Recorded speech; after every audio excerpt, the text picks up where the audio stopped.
மேம்படுத்தப்பட்ட சமூக பொருளாதார வளர்ச்சியை அடைய மக்களுக்கு வழிகாட்டுவதே மக்கள் நீதி மையத்தின் முதன்மை பணி.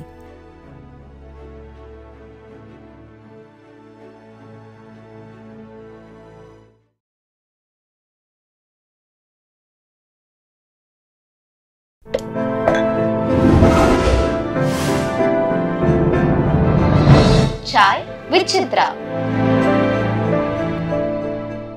உங்களுக்கும் கதை வசனகர்த்தா பிரசன்னகுமாருக்கான நட்பு மிகவும் இறுக்கமானது இல்லையா? ரொம்ப சார். அதாவது லைஃப்பில் வந்து இழப்புகள்னு சொல்கிறோம் இல்லையா, அந்த இழப்புகள் பார்த்திங்கன்னா அப்பா அம்மா இழப்பு வந்து மிகப்பெரிய இழப்பு. அதுக்கு பிறகு அன்பில் பொய்யாமொழி. ஏன்னா அவனோட வந்து நான் ஒரு 5 வருஷம் காலையிலேருந்து ராத்திரி வரைக்கும் சுற்றிருப்பேன். அப்படியே பொய்யாமொழியோட காலையில் என் காரை கொண்டு போய் அவன் வீட்டில் விட்டுட்டு அவன் காரை எடுத்துக்கிட்டாக்கா நான் நேராக பிரசிடென்சி காலேஜ் அங்கே போய்ட்டு உட்காந்து அரட்டேன். ஸ்டாலின் அப்போ பிரசிடென்சியில் படிச்சுட்டு இருந்தார். பாரதி அங்கே தான் படிச்சுட்டு இருந்தான். டிகே சிலங்கோன்லாம்.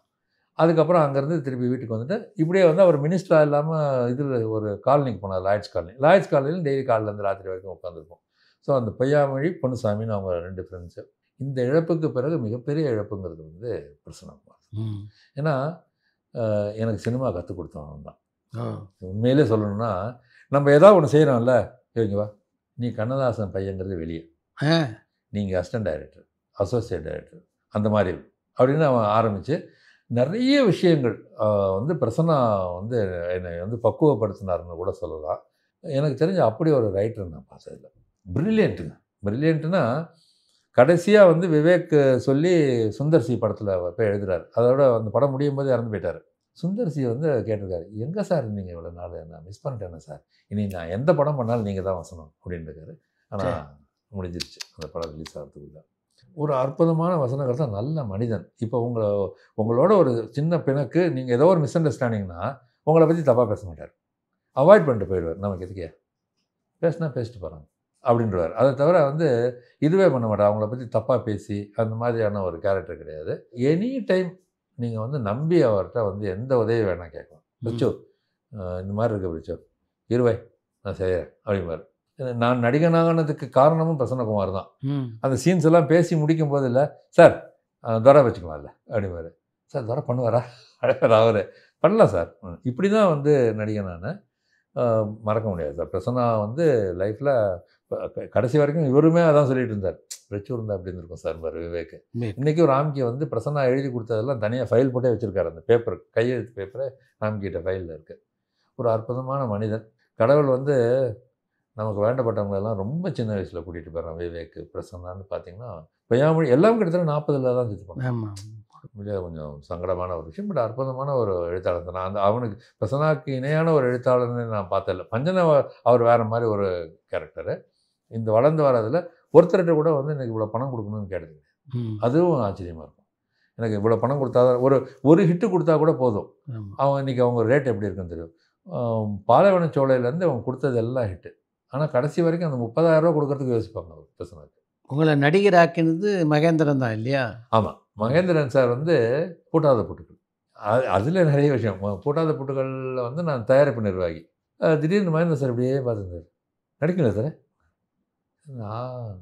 இந்த ஊரில் இவ்வளோ பிரச்சனைகளுக்கு நடுவில் 2 பேர் சந்தோஷமாக இருக்காங்க, ஒருத்தன் குடிகாரன் ஒருத்தன் பைத்தியக்காரன், சார் நீங்கள் அந்த குடிகாரம் பண்ணுங்க. சரி சார், கரெக்டாக துரை கூப்பிடுங்க அப்படிங்கும்போது தான் சாப்பாடுக்கு போயிருப்பேன். வேன் எடுத்துகிட்டு போய் சாப்பாடு எடுத்துகிட்டு வரதுக்கு. அதுக்கு இந்த எனக்கு வச்ச சீனில் வந்து பாதி சீனில் நான் இல்லை, ஒரு 3 சீனில் தான் நான் படத்தில் இருக்கேன். ஆனால் அதுதான் ஆரம்பம். அதுக்கப்புறம் இன்ட்ரெஸ்ட்டும் இல்லை நடிக்கிறதுக்கு, அப்படியே இதாகிடுச்சு. ஆனால் அங்கே நிறைய துவக்கங்கள். எப்படின்னா மகேந்திரன் சார் வந்து ரொம்ப பர்ஃபெக்ஷனிஸ்ட்டு. அந்த படத்துக்கு வந்து இவர் ஜெயன் ஹீரோ, ராஜசேகர்னு ஒரு நடிகர் இருக்கார். அவர் வந்து ஒரு கேரக்டர் பண்ணுறாரு, கண்ணு தெரியாத ஒரு கேரக்டர். ராஜசேகரோட வாய்ஸ் பிரமாதமாக இருக்கும். ஜெயனுக்கு ராஜசேகர் தான் பேசணும்னு ஒரு முடிவு பண்ணுறாரு. அப்போ அவருக்கு யார் பேசுறது, அவருக்கு யாரையா வச்சுப்போம். ஆனால் அவருக்கு அவர் பேசலை, இவருக்கு தான் அவர் பேசுகிறாருன்னு சொல்லி படம் முழுக்க ஜெயனுக்கு ராஜசேகர் தான் பேசினார். அந்த அளவுக்கு பர்ஃபெக்ஷன். அவரை ஒரு நாள் இதுக்கு ஜானி ஷூட்டிங்கோ நெஞ்சத்துக்குள்ள ஷூட்டிங்கோ போயிட்டார். லெனின் சார் எடுக்கிறார் அன்றைக்கி டப்பிங். ஒரு டாக்டருக்கு பேசணுமே, யார் இருக்கா, அந்த நீ பேசு அப்படின்னாரு. சார் நானா, ஏன்னா நிச்சயமாக மகேந்திரன் வந்து 100% கிடையாதுன்னு தெரியும் எனக்கு. பேசுனது நல்லா இருக்கியா அப்படின்ட்டாரு. அதுதான் அவர் ஸ்டார்ட் பண்ணி வச்சார். அந்த படத்தில் தான் அதுவும் ஸ்டார்ட் பண்ணி வச்சதுக்கப்புறம் அவருடைய பண்ணைப்புறத்து பாண்டவர்கள் 5 ஹீரோவில் ஒரு ஹீரோவுக்கு பேசினேன். அப்புறம் கங்கைமரனோட தேவி ஸ்ரீதேவியில் ஹீரோவுக்கு டப்பிங் பேசினேன். அதுக்கப்புறம் திருப்பி கிடையாது. பழையபடி கதையாகி அதுக்கப்புறம் இப்போ சமீபத்தில் பேசுகிறேன். ஸோ மகேந்திரன் சார் வந்து நடிகர் ஆக்குனார். ஆனால் அதுக்கப்புறம் நான் நடிகன் முழு நேர நடிகனுங்கிறது வந்து விவேக் அப்போ தான் வந்து பேர் வந்துச்சு. அது ராபர்ட் ராஜசேகரன் படத்தில் 2 படத்துலையும் பண்ணியிருப்பேன். சின்ன போய் பல பேசில் ஒரு ஃபாதராக வந்திருப்பேன், பறவைகள் பதத்தில் ராம்கியோட செக்ரட்டரியாக வந்திருப்பேன். பட் அதெல்லாம் வந்து அப்படி பாசிங்கில் பண்ணது தான். ஒரு நடிகனாக என் முகம் வெளியே தெரிஞ்சது இந்த படங்கள் தான். எப்படி இருக்குது பின்னணி குரல் கொடுக்குற எக்ஸ்பீரியன்ஸ்? நம்மளுடைய குரல் இன்னொருத்தர் முகத்தில் வரதுங்கிறது தான். இப்போ சமீபத்தில் வந்து அஜித் படம் குட் பேட் அக்லி, அதுக்கு பேசினேன். சார் நல்லா இருக்கு சார், நல்லா இருக்கு சார். நாங்கள் அப்புறம் அந்த இன்சார்ஜ் ஃபோன் பண்ணி சொன்னார், சார் ரொம்ப சந்தோஷப்பட்டாங்க சார்னார். அப்போ சரி நமக்கு ஏதோ இருக்குன்னா ஃபஸ்ட்டு ரிலீஸ் டீசர் வந்து என்னுடைய வாய்ஸில் தான் வந்துச்சு. அதுதான் எனக்கு ஆச்சரியமாக இருந்துச்சு. ரெட் டிராகன் அவன் போட்டது அவனே முடிக்கிறான்னா அவனை மூச்சுலையே முடிச்சிடுவான்னு ஒரு இது வரும். அந்த கேரக்டர் வந்து ஒரு அந்த நடித்தவர் வந்து இதுலேருந்து அவருக்கு தான் நான் பேசிட்டு வரேன். கேஜிஎஃப்லேருந்து KGF 1 KGF 2 அந்த மாதிரி ஒரு 8 படம் அவருக்கே பேசிட்டேன் நான். ஸோ அதனால் இதுலேயும் பேசினோம். அது சரி நம்மளை வந்து ஐடென்டிஃபை பண்ணுறாங்க அப்படின்ட்டு. சில சமயம் நமக்கு ஏடாகுடமாக ஒன்று வரும். இந்த தேவி ஸ்ரீதேவி சதீஷ் தெரியும்ல அவங்களுக்கு, அவர் நிறைய படங்கள் டப் பண்ணிட்டு இருக்காரு. அவர் ஒரு படம் கோட்டா சீனிவாசராவுக்கு பேசணும். கோட்டா சீனிவாசராவுக்கு ராஜேந்திரன் தான் பேசணும். ஆமாம். இவர் ராஜேந்திரனுக்கு இவருக்கு ஏதோ சின்ன ட்ரக் வந்துருச்சு, நீ பேசு அப்படின்ட்டார். நான் சார் அவர் வாய்ஸ் எப்படி, இல்லை நமக்கு என்ன பேசு அப்படின்னு. அப்புறம் உடனே ராஜேந்திரன் பேசினேன், நம்ப பயடா காது ஆடுது இல்லைன்னு இந்த டயலாகை சொல்லி பேசினேன். இதெல்லாமே நமக்கு ஒரு சந்தோஷத்தை கொடுக்குது. இப்போ என்ன சொல்லுவோம், இந்த ஓடிடியில் வந்ததுக்கப்புறம் நிறைய Hindi to Tamil, Malayalam to Tamil, Telugu to தமிழ்னு நிறைய பேசுகிறோம். டப்பிங் பேசுகிறதுங்கிறது வந்து மோர் தேன் அந்த அந்த அதோடைய வருமானம். நிச்சயமாக நான் அசிஸ்டன்ட் டைரக்டராக சம்பாதிச்சதை விட அதிகம் சம்பாரிச்சிட்டு இருக்கேன். ஆனால் அதை எல்லாத்தையும் தாண்டி நம்மளுடைய குரல் நம்ம வந்து வீட்டில் இது வேறு நான் பேசியிருக்கேன் அப்படின்னு சொல்லும் போது ஒரு சந்தோஷம் இருக்குல்ல, அது ஒரு பெரிய மகிழ்ச்சி. அது உங்கள் சகோதரர்கள் யார் யாரெல்லாம் இப்போ சினிமா துறையில் இருக்கீங்க? நானே வந்து எதிர்பாராமல் சினிமா வந்தது தான். நாங்கள் 9 பேரில் வந்து கமல் காந்தி வந்து BA BL அட்வொகேட்டாக ப்ராக்டிஸ் பண்ணிட்டு இருந்தோம். அப்போ இறந்து போகும்போது அட்வொகேட்டாக ப்ராக்டிஸ் பண்ணோம். அடுத்து கமல் MDS இப்போ ப்ரொஃபஸராக ஒர்க் பண்ணிவிட்டு இப்போ ரிட்டையர் ப்ராக்டிஸ் பண்ணிட்டு இருக்காரு. அடுத்து நான் தருதலை. அடுத்து என் தம்பி சீனிவாசன் அக்ரிகல்ச்சர் ஆஃபீஸரு. இன்னொரு தம்பி கோபியை வந்து அப்பா இறந்ததுக்கப்புறம் DFT பண்ணான். DFT பண்ணிவிட்டு BL பண்ணான். பட் ப்ராக்டிஸ் பண்ணல. 2 படங்கள் கேமராமேனாக ஒர்க் பண்ணி கனடா சிட்டிசன் ஆகிட்டான். அங்கே வந்து கண்மணி சுப்பு ரைட்டராக அவன் தான் சினிமாவில் இருக்கான். அடுத்து கலைவாணனும் சினிமாவுக்கு வந்துட்டான். இன்னொரு தம்பியை வந்து ராமுன்னு சொல்லிட்டு அவன் டாக்டர் ராமசாமின்னு சொல்லிட்டு MBBS பண்ணிவிட்டு இங்கே 100 feet ரோடில் கிளினிக் வச்சுருக்கான். அங்கே கடைசி தம்பி வெங்கடாச்சலம் இதில் செட்டில் ஆகிட்டான், இன்ஜினியர், சிங்கப்பூரில் இருக்கான். ஸோ இது இப்படின்னு பார்த்தாக்கா நான் கலை இப்போ இல்லை, கண்மணி சுப்பு, கோபி இதை நடிச்சுக்கிட்டு இருக்கான், நிறைய நடிச்சுக்கிட்டு இருக்கான் அவன். நாங்கள் ஒரு 3 பேர். இப்போ எங்களுடைய அப்பா பசங்களில் பேரன்கள்னு வரும்போது கலைவாணன் பையன் நடிச்சிட்டு இருக்கான், என் பையன் நடிச்சிக்கிட்டு இருக்கான், என் சிஸ்டர் பையன் வந்து இந்த வெங்கட் பிரபு குரூப்பு அவங்களோட ஒவ்வொரு கேரக்டர்ஸ் ஏதாவது சின்னதாக அவன் ஒரு கேரக்டர் பண்ணிகிட்ருக்கான். இதை தாண்டி சினிமாவில் யாருமே இல்லை. நாங்கள் 3 பேர் தான். அவங்க 3 பேர் பேரன்களில் அவங்க 3 பேர் நடிகர்களாக தான் இருக்காங்க. உங்களை பொறுத்த வரைக்கும் அடுத்த கோல் என்ன? நான் அதை சொல்லுவேன், அப்பா எழுதின மாதிரி காற்றடிக்கும் திசையினிலே காற்றாடி போகுதப்பா, போகுமிடம் சேருமிடம் யாரறிய குடும்பப்பான்ட்டு. சினிமாக்குள்ளே நான் சினிமாவுக்கு வரணும்னு ஆசைப்பட்டு வரல, வந்துட்டு நான் ஒரு டைரக்டர் ஆகணும்னு ஆசைப்படல, டைரக்டர் ஆகினேன். இப்படி வந்து எல்லாமே விதி புரட்டி போட்டுக்கிட்டே வருது. இது எங்கே கொண்டு போய் சேர்க்கும்னு தெரியாது. பட் என்னுடைய ஆசை வந்து இன்னும் அந்த புத்தகங்களை எழுதி முடிக்கணும். புத்தகங்களை எழுதி முடித்து அதுதான் மெயின். என்னுடைய யூடியூப் நல்லா போனாலும் கூட அப்பாவை பற்றி தான் சொல்கிறேன். இப்போ ஒரு டிவியில் வந்து நான் ப்ரோக்ராம் தொகுத்து வழங்கிட்டு இருந்தேன். சாங்ஸு 1000 பாட்டு வச்சு 1000 ஆமாம் 600 700 பாட்டு வச்சுருக்காங்க. அவங்க வந்து அதையே திருப்பி பண்ண சொல்கிறாங்க. நமக்கு வந்து மனசாட்சி கேட்கல. நீங்கள் 1ஆம் தேதி தானே பேமெண்ட் வந்துடுது அக்கௌண்ட்டுக்கு. ஆனால் இது திரும்ப அவங்க ஓகேன்னு சொன்னால் கூட நமக்கு கேட்கல. ஐயோ நாளைக்கு வெளியே போனால் பப்ளிக்கில் வந்து நமக்கு அசிங்கமாக இருக்கும். ஒரே பாட்டை அச்சம் என்பது மேடமேட எத்தனை ஆங்கிளில் நீங்கள் பேசுவீங்க. அதனால் நான் பண்ண மாட்டேன்னு சொல்லிட்டு வந்துட்டேன். இப்போ 3-4 மாதமாக பண்ணலை. அதனால் வந்து இதுதான் இப்படி தான் அப்படிங்கிற மாதிரியான எதையும் வரையறுத்து கொண்டு நான் செயல்படவே இல்லை. வரதை வேண்டாம்னு சொல்லக்கூடாது. வரதை வேண்டாம்னு நான் சொன்னது ஒரே ஒரு விஷயம் வந்து டிவி சீரியலில் நடிக்கிறது இல்லைன்னு. ஏன்னா ரொம்ப பேட் எக்ஸ்பீரியன்ஸு. 3 சீரியல் பண்ணேன். ஒரு சீரியல் வந்து அந்த டைரக்டர் அவர் யாருன்னு நான் பார்க்கணும் அப்படின்னாரு. ஆனந்தவிடன் அவங்களுடைய சீரியல். எங்கேயோ கோல்டன் ஜார்ஜ் நகரில் இருக்காருன்னு வண்டி எடுத்துகிட்டு போயிட்டேன். போனோடனே நீங்கள் தானே சார், ஓகே ஒரு நல்ல கேரக்டர் சார், அதனால தான் நான் உங்களை பார்க்கணும்னு சொன்னேன். அதுக்கப்புறம் கேமராமேன் சொல்கிறார், இவர் யார் தெரியுமா, இன்னாருடைய சன்னு அசோசியேட். ஓ சார் எனக்கு தெரியாது sir, first class character sir. Sir நான் சீரியல் நடிக்கிறதில்ல சார், சினிமா பண்ணிகிட்டு இருக்கேன். சீரியல் நல்லா இருந்தால் பண்ணலாம், இல்லைன்னா பண்ணக்கூடாது. இல்லை சார் சூப்பராக இருக்கும். ஒரே ஒரு நாள் ஷூட்டிங், அதுக்கப்புறம் 30 நாள் கிடையாது. 30 நாளுக்கு அப்புறம் திருப்பி கூப்பிட்றாங்க. நான் சொன்னேன், ஏன் நல்ல கேரக்டர்னு சொன்னார் டேரக்டரு. இல்லை சார் இனிமேல் கரெக்டாக வரும் சார். அன்றைக்கி போனேன். அதுக்கப்புறம் அடுத்த 20 நாள் இல்லை. சீரியல் போயிட்டுருக்கு, டெய்லி சோப்பு. திருப்பி கூப்பிட்டாங்க. இல்லை சார் சாரின்னு சொல்லுங்கள் டேரக்டர், நான் பண்ண மாட்டேன் அப்படின்ட்டு வந்துட்டேன். அதில் வந்து ரொம்ப கொஞ்சம் கஷ்டமாக இருந்துச்சு. அந்த பீரியடில் மருதாணின்னு ஒரு சீரியல் நடிக்க கூப்பிட்டாங்க, ஒரு ஃபாதர் கேரக்டர். நல்லா தான் இருந்துச்சு. அந்த கம்பெனி வந்து வேறு யாரையோ வச்சு வேறு ஏதோ ஒரு டிவிக்கு படம் பண்ணுறாங்கன்ட்டு இவங்க நிறுத்துன்னு சொல்லிட்டாங்க. இந்த டிவியில் நீங்கள் அவங்களுக்கு பண்ணும்போது எதுக்கு எங்களுக்கு பண்ணுறீங்கன்ட்டு. நான் நல்லா போயிட்டு இருக்கும்போது திடீர்னு, சார் நீ காலைல போய் மேக்கப் போட்டு நிற்கிறோம். இல்லைம்மா தப்புமா, இதெல்லாம் செய்யக்கூடாது, வாழ்க்கைன்னா இப்படி தான் இருக்கணும்னு ஒரு தத்துவத்தை பேசி முடிச்சுட்டாங்க. என்ன சாருங்க இதுக்கப்புறமா சார் கதையாக ஆரம்பிக்குதுன்னா, இல்லை சார் அவ்வளோதான் அப்படின்னாங்க. அது ஒரு மாதிரி இருந்துச்சு. 3வதாக நம்ம கவிதா பாரதி ஒரு சீரியல் ஃபோன் பண்ணி சொல்கிறார், ஓகே சார் வரேன் அப்படின்னு. ஒரு பாலச்சந்தர் படத்தை கல்கியில் நடிச்சது அந்த பொண்ணு, ஸ்ருதியா பேர், பெங்களூர் கன்னட பொண்ணு. அந்த பொண்ணு ஹீரோயின் ஃபஸ்ட் டைம் நடிக்குது தமிழில். அந்த பொண்ணுக்கு அப்பா சார் நீங்கள் கல்யாணத்தில் பிரச்சனை ஆகுது, அதுலேருந்து ஆரம்பிக்குது, ஃபுல்லாக அப்பா மகளுக்கான ஒரு இதெல்லாம் போகும் சார். ஓகே சார், செங்கல்பட்டுக்கிட்ட ஏதோ ஒரு கல்யாண மண்டபம் சொன்னாங்க, அங்கே தான் சார் ஷூட்டிங்கு. ஓகே, பட்டு சட்டை இருக்கா, பட்டு வேட்டி இருக்கணும். இல்லையே சார். ஐயோ வேணுமே சார், கல்யாணம் உங்கள் பொண்ணு கல்யாணம் இல்லை. அதுக்காக ராமராஜில் போய் கிட்டத்தட்ட 7000 ரூபாய்க்கு பட்டு சட்டையும் பட்டு வேட்டியும் எடுத்துகிட்டு போனேன். இன்ட்ரடியூஸ் பண்ணாங்க, எல்லாம் ஓகே. ஃபஸ்ட் டே ஷூட்டிங் முடிஞ்சிருச்சு. சார் ஓகே சார், அப்புறம் இந்த பொண்ணு சீன்ஸ் தான் எடுக்கணும், ஒரு 2 நாளில் உங்களுக்கு சீன்ஸ் வரும் சார். ஓகே, 2 நாள் ஆச்சு, 3 நாள் ஆச்சு, 4 நாள் ஆச்சு. 1 மாதம் கழித்து ஃபோன் பண்ணுறாங்க, நான் வந்து மருதாணியில் இருக்கேன், நாளைக்கு ஷூட்டிங் சார். ஏங்க இன்றைக்கி ஃபோன் பண்ணி நாளைக்கு ஷூட்டிங்கிறீங்க, இந்த 3 நாள் மருதாணி நடிக்கிறாங்க. அப்படியா சார், அப்போ ஒன்று செய்வோம் சார், இன்றைக்கி நாளைக்கு அதுக்கு அடுத்த நாள் நம்ம வச்சுப்போம் சார் ஷூட்டிங். ஓகே சார் விட்டாச்சு. அதுக்கப்புறம் கூப்பிடல. 5 நாள் கழிச்சு என் ஃப்ரெண்டு கேட்குறேன், நீ நடிக்கலையாடா அதில்? ஏன்னா அந்த அப்பா கேரக்டர் யாரும் நடிச்சிட்டு இருக்காங்க அப்படின்னு. யாரும் நடிச்சிட்டு இருக்காங்களா, கொஞ்சம் டென்ஷன் ஆகிடுச்சு. கவிதா பாரதிக்கு ஃபோன் பண்ணேன், என்ன சார் நடிச்சிட்ருக்கீங்க? சார் இல்லையா, நீங்கள் நடிக்கலையா சார்? தெரியாது சார் அப்படின்னார். சார் தப்பாக நினச்சிக்காதீங்க, நீங்கள் தானே டைரக்டர், நீங்கள் வந்து எனக்கு வந்து ஒரு நடிகனாக எனக்கு மரியாதை கொடுக்கணும். நானும் ஒரு டைரக்டர், நான் ஒரு கண்ணதாசனுடைய மகன், நான் ஒரு தயாரிப்பு நிர்வாகி, எனக்கும் பல முகங்கள் இருக்குது. அட்லீஸ்ட் ஃபோன் பண்ணி சார் தப்பாக நினச்சிக்காதீங்க, நான் ஆளை மாற்றுறோம், எங்களுக்கு முடிச்சாகணும்னு சொல்லியிருந்தீங்கன்னா கூட மரியாதை இருந்திருக்கும். நீங்கள் தெரியாத மாதிரியே பேசுகிறீங்களே சார். அன்றைக்கி முடிவு பண்ணேன் சார். அதுக்கப்புறம் ஒரு 7-8 ஆஃபர் வந்துச்சு. இன்றைக்கு வரைக்கும் நான் சீரியல் நடிக்க மாட்டேன். ஏன்னா யாரை வேணால் எப்போ வேணால் தூக்கி போட்டு போயிடலான்னு இருக்க ஒரு இதில் பண்ணக்கூடாதுங்கிறதுனால.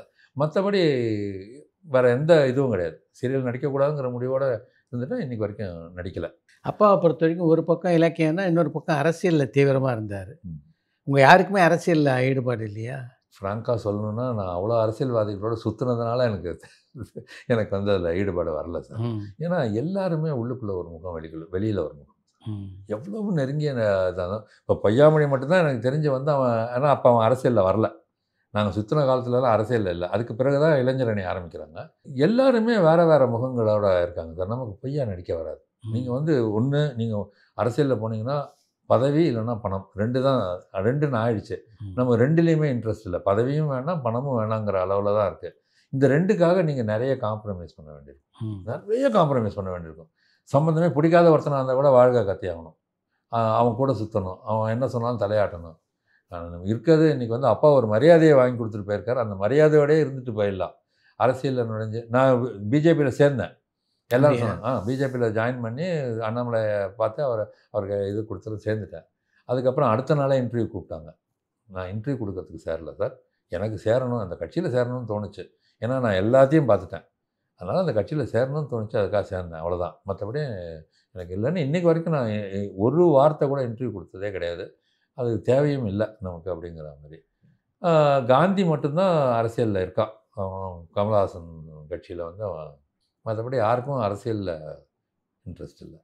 ஆனால் அப்பாவை பார்த்ததுனால என்னன்னு தெரியாது. முதல் நாள் நைட்டு வந்து 2 பேர் உட்காந்து அப்பாவோட குடிக்கிறாங்க சார். அந்த கட்சியில் காங்கிரஸில் பெரிய ஆளுங்க 2 பேர் உட்காந்து கவிதையாக இருக்காங்க. நான் சொன்னேன் தெரியுமா, வெளியே சேர் போட்டுன்ட்டு அந்த மாதிரி குடிச்சிட்டு அவங்க கலையும் போனதுக்கப்புறம் தான் அப்பா ட்ரிங்க்ஸ் சாப்பிட்றாரு. மறுநாள் காங்கிரஸ் பொதுக்குழுவில் இவனுங்க 2 பேர் எந்திரிச்சு, கண்ணதாசன் மது அருந்துபவர், அவரை கட்சியை விட்டு நீக்க வேண்டும்னு இவங்க தான் வந்து ஃபஸ்ட்டு முன் வைக்கிறாங்க கோரிக்கை. வீட்டில் குடிச்சிட்டு இதையும் பார்த்துட்டோம். ச்சே அப்படின்னு ஆயிடுச்சு. வேண்டாம் நமக்கு இது அப்படின்ட்டு. அதனால் தெரிஞ்சதுனால தான். ஏன்னா யாரை பார்க்கல சார். திமுகவில் இருந்தீங்கன்னா திமுகவில் வந்து பல தலைவர்களை வந்து பர்சனலாக அவங்களுடைய எல்லா விவகாரங்களும் தெரியும். அதிமுகவில் நிறைய பேரை பார்த்துருக்கேன். நிறைய வந்து ஆரம்ப காலங்கள்லேருந்து ஒரு சட்டையை போட்டுக்கிட்டு தெரிஞ்சவங்கலாம் இன்றைக்கி வந்து பல காலேஜ் வச்சுருக்காங்க. அதாவது ஒரு 2 பேர் ஒரே ரூமில் தங்கியிருக்காங்க. ஒருத்தர் வந்து போகணும், ஒருத்தரை மீட் பண்ண. இந்த ஒரு சட்டையை எடுத்து போட்டுட்டு போயிட்டு வந்து அதை திருப்பி அயர்ன் பண்ணி மாட்டிடுவார். ஏன்னா அதை தவிர நல்ல சட்டை கிடையாது. இன்றைக்கி அவங்களுக்கு வந்து ஒரு பல 1000 கோடி ரூபாய்க்கு சொத்து இருக்குது. அப்படி சம்பாதிக்கிற எண்ணம் இருந்தால் மட்டும்தான் அரசியலுக்கு வரணும்.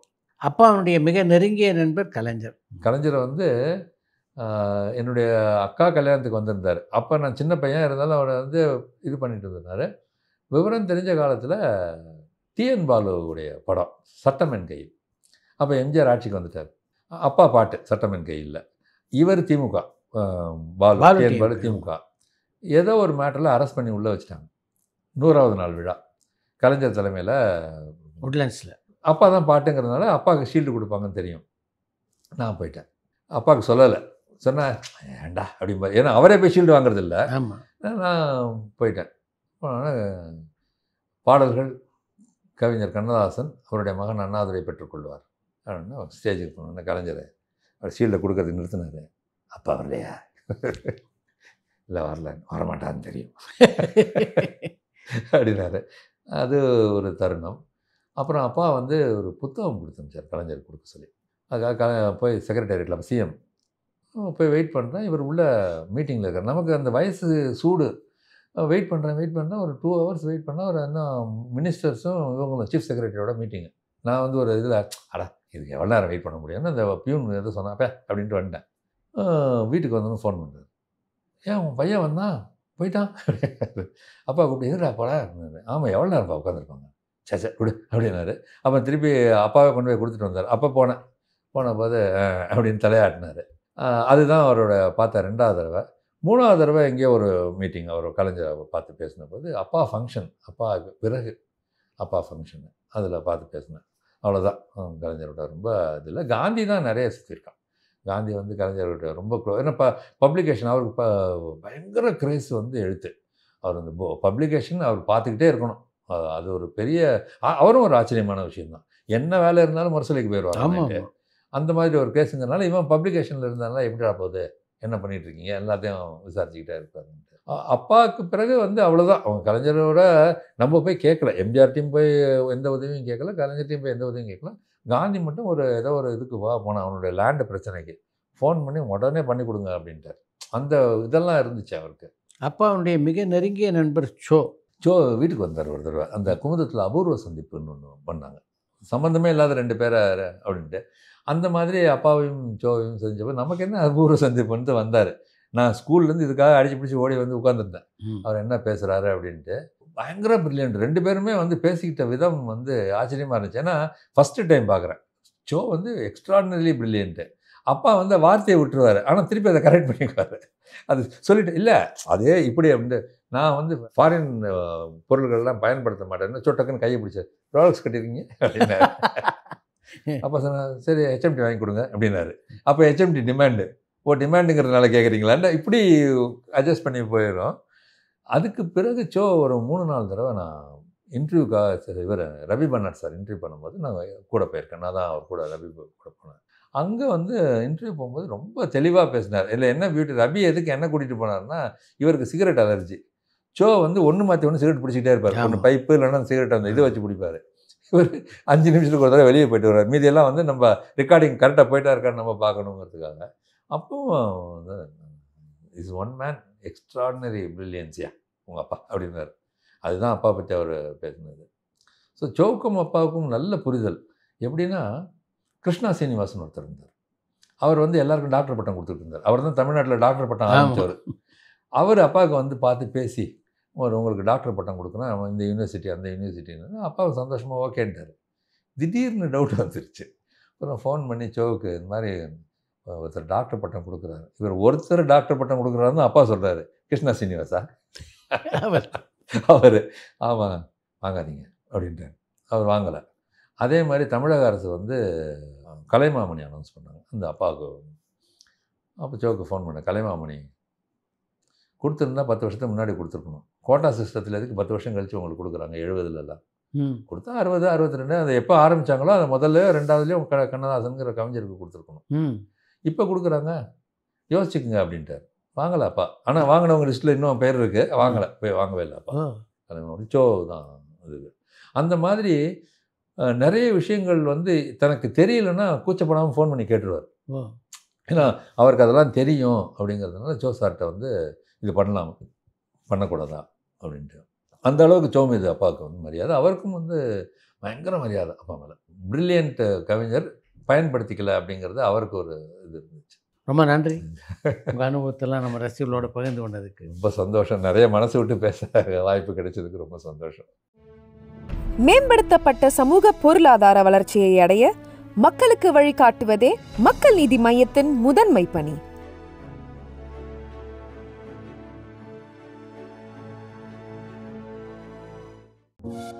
பரபரப்பான சினிமா செய்திகள், நட்சத்திரங்களின் பேட்டிகள், சினிமா வரலாறு ஆகியவற்றை பார்க்கவும் படிக்கவும் உங்களுக்கான இணையதளம் tourantalkies.co.